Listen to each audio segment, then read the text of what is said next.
Good afternoon, class.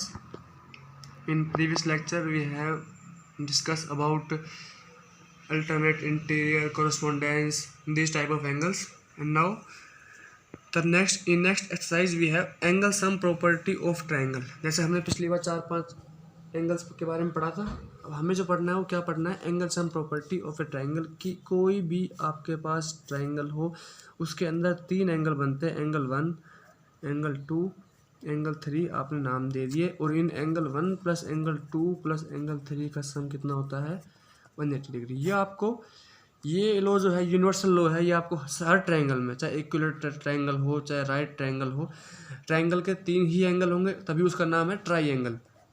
Try और angle 3 angle, ठीक है। तो ट्राइंगल का मतलब भी 3 एंगल है कि हर ट्राइंगल के अंदर 3 ही एंगल होंगे और तीनों एंगल का सम क्या होगा 180 डिग्री के इक्वल।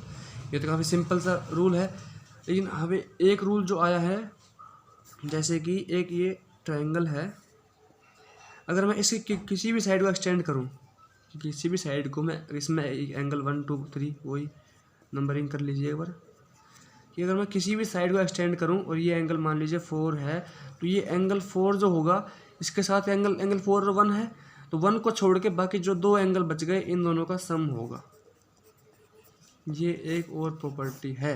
अगर मान लीजिए मैं ये वाली साइड एक्सटेंड करता और ये मेरा एंगल 5 होता, तो एंगल 5 3 को छोड़ के एंगल 5 जो होगा वो अपने साथ वाले को छोड़ के बाकी 2 जो अपोजिट एंगल हैं इन दोनों का सम होता है, एंगल 1 प्लस एंगल 2। तो ये आपके 2 रूल हैं।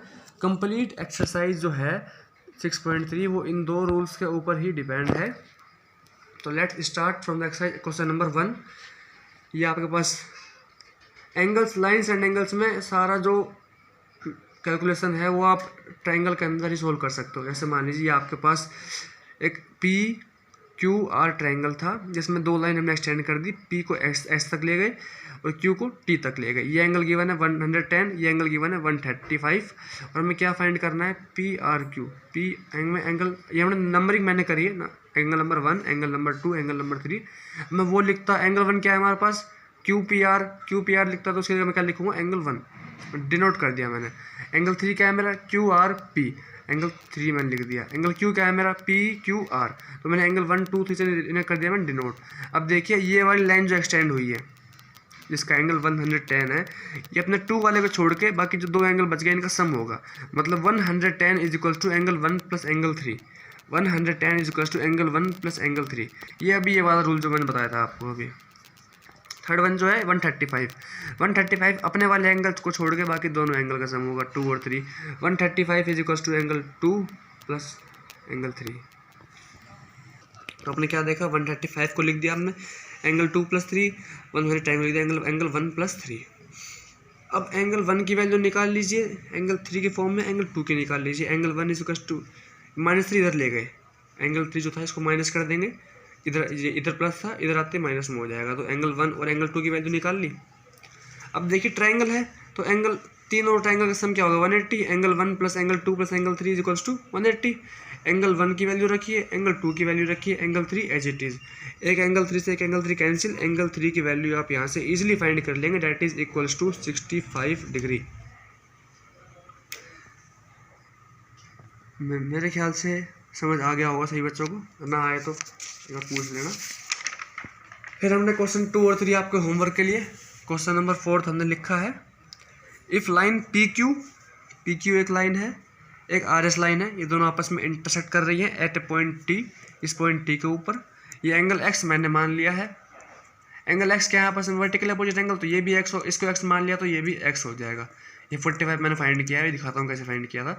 ये आपके पास गिवन है 95, ये भी गिवन है 40, ये भी गिवन है 75। आपको फाइंड कौन सा करना है एस क्यू टी, आपको फाइंड करना है ये वाला एंगल।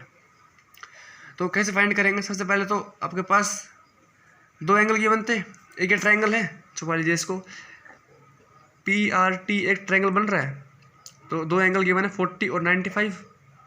थर्ड को मैंने मान लिया एक्स, तो x प्लस 95 प्लस 40 क्या हो जाएगा 180। यहाँ से आपने इजीली x की वैल्यू फाइंड कर ली, that is equals to 45 plus 95 plus 40 180 आपका हो जाएगा। तो x की वैल्यू फाइंड हो गई 45, ये भी x की वैल्यू 45 हो जाएगी। वर्टिकली अपोजिट एंगल ये आपने 6.1 में पढ़ा था, तो 6.1 मतलब जो आपने पहले पढ़ लिया वो भूलना नहीं है, वो बाद में यूज़ आएगा ही आएगा। ये 45 हो गया, ये 75 हो गया। अब ट्रायंगल लेंगे हम TSQ। अब इसके भी 3 एंगल है, एक ये वाला एंगल, एक ये वाला एंगल, एक ये वाला एंगल। इन तीनों का सम भी कितना होगा 180। 45 गिवन है, 75 गिवन है। 45 प्लस 75 प्लस ये वाला angle is equal to 180। TQS हमने एंगल TQS फाइंड कर लिया। वही लो ऑफ ट्रायंगल वाला कि एंगल सम जो होगा कितना होगा 180। दोनों ट्रायंगल में लगा दिया और हमने फाइंड कर लिया। और एक हमने केस लगाया वर्टिकली अपोजिट एंगल वाला। क्वेश्चन नंबर 5 आपकी बुक का ये डायग्राम था आपके पास गिवन। हमें क्या गिवन है, PS और PQ जो लाइन, PS और SR जो है लाइन आपस में परपेंडिकुलर है, मतलब ये एंगल 90 है, ये एंगल 90 है, ये हमें गिवन है। अगर ये नहीं भी गिवन होता तो मैं बताता हूँ इसके अंदर आप कितने तरीके से सोल्व कर सकते हो।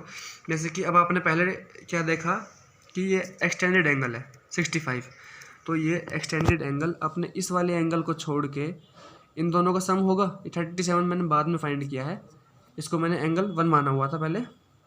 तो angle 1 plus 28 is equal to 65। ये प्रॉपर्टी थी ये वाली एक्सटेंड करने के बाद fourth angle 4 is equal to 2 plus 3, angle 5 is equal to 3 छोड़ के 1 प्लस 2। तो ऐसे ही 65 वाला एंगल इसको छोड़ के इन दोनों का सम 30, ये angle 1 plus 28, angle 1 plus 28 is equal to 65। Angle 1 की वैल्यू आ जाएगी 37, मैंने यहाँ लिख दिया 37। अब देखिए ये दो लाइन पैरेलल हैं PQ और SR, और ये हमारे अल्टरनेट इंटीरियर एंगल। आप इससे भी इसको इक्वल टू दिखा सकते हैं,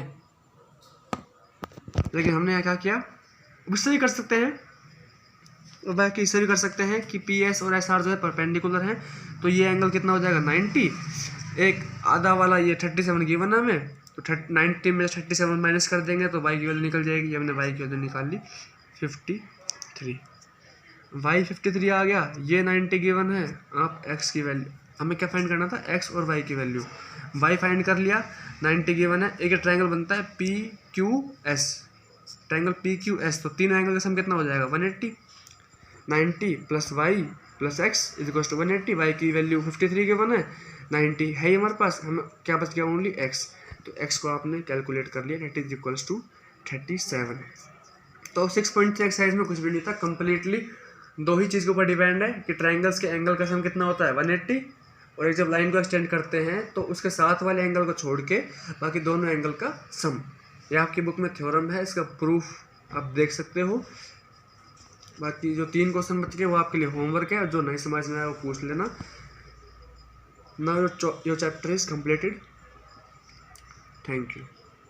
अपनी नोटबुक में सारे क्वेश्चंस कर लेना, थैंक यू।